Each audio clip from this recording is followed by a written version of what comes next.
A solemn quiet fell on Edinburgh today as the Queen's children escorted her down Scotland's Royal Mile. Her only daughter has accompanied Her Majesty on this final journey from the moment she left her beloved Balmoral. And today Anne, Princess Royal, is joined by her three brothers. The Queen now lays in rest at St Giles Cathedral. Members of the Royal Company of Archers keeping vigil. This is a live shot that's coming to us from the cathedral as we speak. As you can see, the slow trickle of lots of people walking through the cathedral, having their chance to say their own goodbyes. Let's go live now to our reporter Annalise Nielsen. She is in Edinburgh and we can see the crowd inside. Annalise, that slow procession moving past the Queen's coffin, and I can imagine there are thousands of people waiting to do the same. Laura, there were easily tens of thousands just lining the street today, and most of them have stayed to try and get into the cathedral to take a look. It's moving quite quickly, but let me show you. If you look up the street here, this is where the line goes up, and that's the security just to get into the square where you can then get into the cathedral. But we're going to take you for a walk the other direction, because this is the line all the way down these blocks. It's going to go further down to a park that's a mile away, and we're told that's where people get their wristbands just to guarantee that they'll get in. There's going to be open for 24 hours in Edinburgh, and this is a huge event for so many people because they do want to pay their respects. We saw that powerful imagery you showed us just before of the four children paying vigil over the coffin, and this is where people want to pay their respects. We might stop and try and see if we can chat to someone about why they're lining up. Sir, how are you? Sky News Australia? No? Can you tell us why you're lining up today to pay your respects?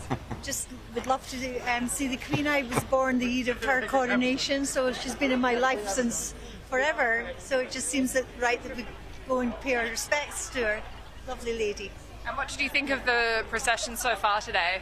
Yes, a little bit cold now, but yeah, it's been fine. Everybody's very good-humoured and everybody's very friendly to each other, so yes, it's been grand. You've been amazingly humoured. Thank you so much. I'm going to let you catch your husband.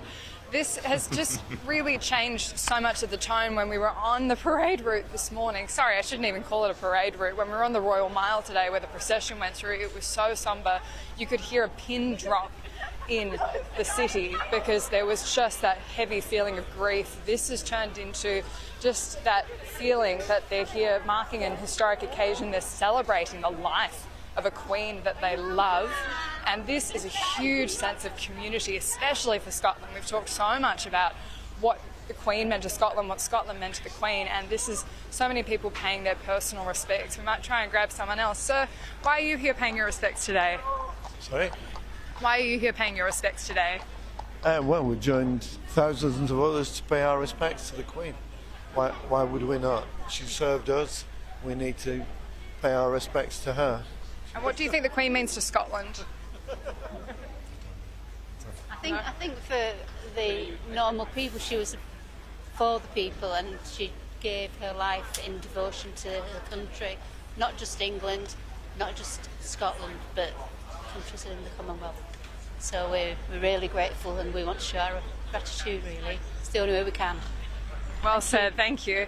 Laura, Pete, I think the other thing we can appreciate is we know that British people don't tend to be this willing to talk to journalists. This is the kind of thing I can do in America pretty easily, but British people tend to be a lot more reserved. This has just been an outpouring of emotion. We've seen people grief-stricken, tears streaming when they're putting down flowers in the park. This is a moment where they felt that they can publicly share their grief. And if we can play those pictures again of the vigil with the four children of the Queen standing around, that was quite a powerful moment because you'll be able to tell as well there were public members walking through that vigil as it happened.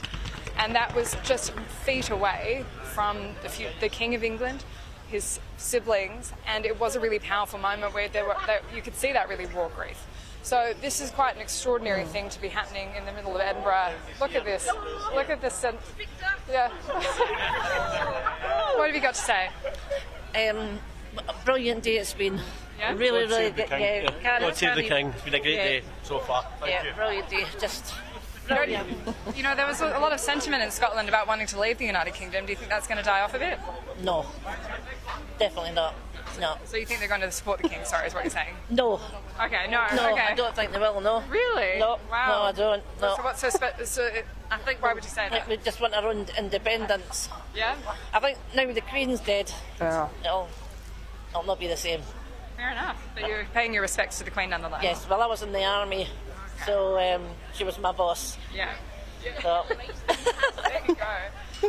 Look, we're going to be here all night, Pete and Laura, so I will get back to you, but this is just extraordinary. It does stretch right down. We're going to see just how far it goes, because this is a moment in history, people coming out to pay their respects like we'll probably never see again.